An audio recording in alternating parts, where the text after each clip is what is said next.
আসসালামু আলাইকুম, সবাই কেমন আছেন? সবাই মিলে আজকে চলে আসছি বিজিবি ক্যাম্পে। আর এই প্রথম আসনাবকে নিয়ে আসলাম বিজিবি ক্যাম্পে। এর আগে ওর বাবা অনেক জায়গায় আসনাবকে নিয়ে গেছে, কিন্তু বিজিবি ক্যাম্পে কখনো নিয়ে আসা হয়নি। আজকে প্রথম আসনাবকে নিয়ে আসলাম বিজিবি ক্যাম্পে। আর সেখানে এসে এই যে খেলনার অনেক কিছু জিনিসপত্র দেখে আসনাব এত পরিমাণের খুশি হয়েছে।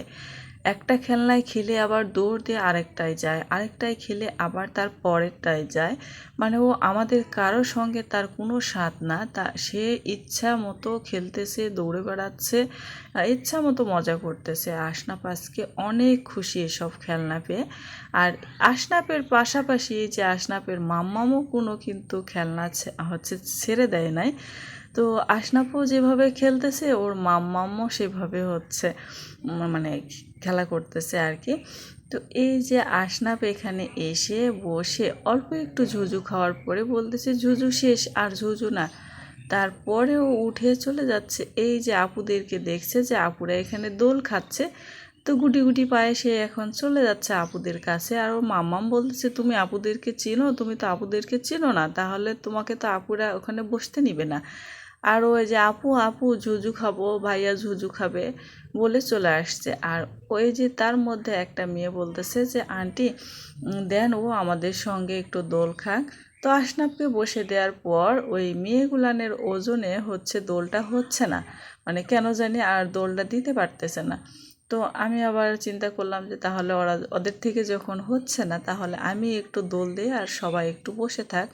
তো এই যে আমি হাত দিয়ে ওদেরকে দোল খাওয়াচ্ছি আর ওরা সবাই বসে আছে।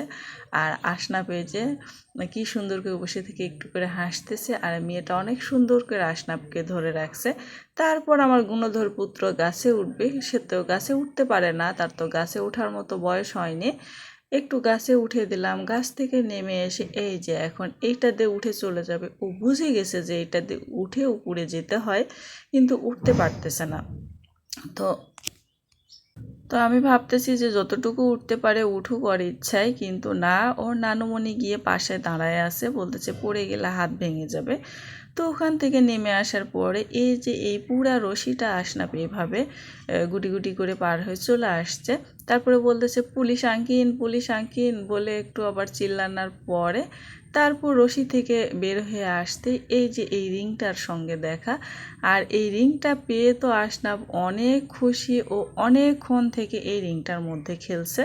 বাহিরে যাচ্ছে আবার ভিতর দিয়ে ঢুকতেছে, এভাবে দৌড়াদৌড়ি করে অনেকক্ষণ থেকে রিংটার মধ্যে খেলছে। খেলার পরে এই যে এই রশি দিয়ে আবার পার হবে। আর ওই ছেলেটা পার হয়ে যাচ্ছে দেখে বলতেছে ভাইয়া আশতাব যাবে, আশতাব যাবে। কিন্তু আশরাফ যেহেতু অনেক ছোট, ওই রশি দিয়ে পার হতে পারবে না, তার জন্য আর তাকে উঠায় দিইনি।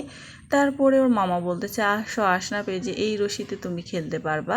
তো এখানে আসার পরে আশরাফ উপরের রশিটা ধরতে পারে না, যেহেতু ছোট মানুষ।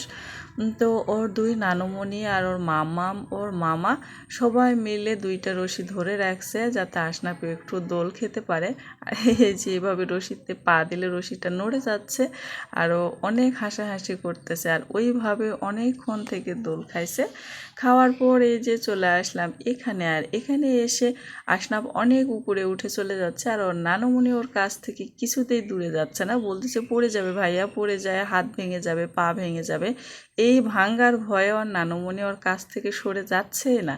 আর আশনাব বিরক্ত হয়ে যাচ্ছে, অনেক উপরে উঠে চলে গেছে, গিয়ে আবার সে নিজে একা নেমে নিচে চলে আসছে। তারপরে ওর মাম্মামে যে এখানে আবার একটু খেলা করলো। তারপর এখানে এসে যে দোলনা দেখে বলতেছে আশতাব দোল খাবে না, আশতাব ঝুঝু খাবে না। তো এই যে এই ভাইয়াটা আবার দোলনা থেকে নেমে আশনাবকে বসায় দিছে। আর অল্প একটু দোল খাওয়ার পরে আবার ওই ছেলেটা যেহেতু দাঁড়ায় আছে, সেজন্য ওকে আবার দোলনাটা ছেড়ে দিয়ে আমরা চলে আসলাম এদিকে। এখন যেহেতু সন্ধ্যা লেগে আসতেছে, আমরা চলে যাব বাসায়। তো বের হওয়ার পথে আবার এই যে এইসব জিনিস দেখতে আসছি।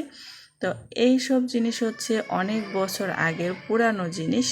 এর মধ্যে অনেক জিনিস আমি চিনি, আবার অনেকটা চিনি না। তো আমি যেহেতু সব জিনিস চিনি না, আশনাব তো চিনতেই পারবে না। আর আশনাব তো এখন অনেক ছোট। তো অনেক জিনিসের মানে অনেক না, প্রত্যেকটা জিনিসের গায়ে লেখা আছে যে কোনটা কি জিনিস। তো এই জিনিসগুলো হচ্ছে পড়ে দেখে দেখে আশনাফকে বলতেছি যে বাবা এইটা এই জিনিস হয়। তো আশনাফ তো বোঝার মতো এখনও বয়স তার হয়নি, ও শুধু দেখেই যাচ্ছে আর হাত দিয়ে ধরতে যাচ্ছে, কিন্তু ধরতে দিচ্ছি না তাকে, যে হচ্ছে বকবে নাকি। তো তার জন্য আশনাফকে ধরতে দিচ্ছি না, কিন্তু আশনাফের সঙ্গে তো পারাই যাচ্ছে না। ওকে দূর দিয়ে নিয়ে যাচ্ছি, কখনো আবার কোলে নিচ্ছি যাতে সব হাত দিয়ে ধরতে না পারে। তারপরে এই যে দেখতে দেখতে একটা পাখি দেখছে, পাখি দেখে পাখির পিছে পিছে দৌড় ওই পাখি ধরার জন্য। তো পাখি তো আর আশনাফ ধরতে পারবে না। তো পাখি উড়ে যাওয়ার পরে আবার এই যে চলে আসছি এসব জিনিস দেখার জন্য। আর আশনাফ দেখে তো আর হবে না, ওর ওর ও হচ্ছে হাত দিয়ে ধরতে যাচ্ছে, কিন্তু ধরতে দিচ্ছে না, দূর দিয়ে সব দেখায় নিচ্ছে। তো আশনাফকে দেখানোর পর আমরা মা ছেলে আবার এই যে এখানে হচ্ছে দেখি।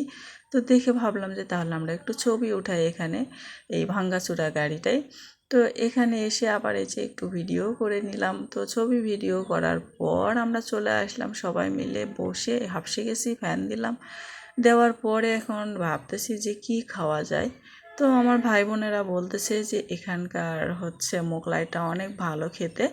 তো ওরাই তিনজন গিয়ে 3টা প্লেট অর্ডার দিয়ে আসছে। মোগলাই খাওয়ার পরে আমরা এখন চলে যাব বাসায়।